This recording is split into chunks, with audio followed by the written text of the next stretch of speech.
হ্যাঁ একটা হিসাব ধরাম তোরে আমি ক 2 আর 2 কত 2 আর 2 4 প্রত্যন্ত গ্রামে বসে ভিডিও বানিয়ে অনলাইন দুনিয়ায় পরিচিতি পেয়েছিলেন ইসমাইল হোসেন।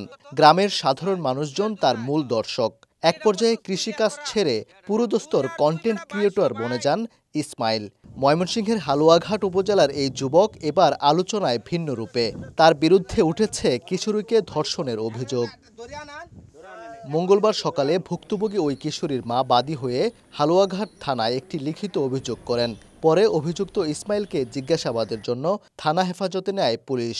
ইসমাইল মেয়েটিকে স্ত্রী দাবি করলেও কোনো প্রমাণ দেখাতে না পারায় তার বিরুদ্ধে হচ্ছে মামলা।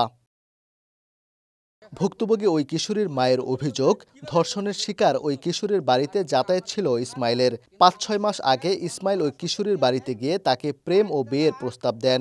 এক পর্যায়ে বিয়ের প্রলোভনে তাকে একাধিকবার ধর্ষণ করেন। বিষয়টি পরে জানেন বলে উল্লেখ করেন ওই কিশোরীর মা। নগদের কাছে সব গ্রাহকই প্রিয়, তাই তো সারা দেশে ক্যাশ আউট চার্জ সবচেয়ে কম।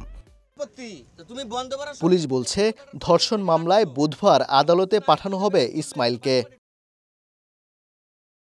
ধর্ষণের অভিযোগ দাবি করছে, বলছে তার বিয়ের প্রলোভন দেয়, তার সাথে অনৈতিক কাজ করছে, এখন তাকে মানে স্বীকৃতি দিয়েছে না।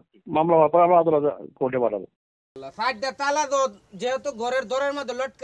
কন্টেন্ট ক্রিয়েটর ইসমাইলের বাড়ি হালুয়াঘাট উপজেলার কালিয়ানীকান্দা গ্রামে।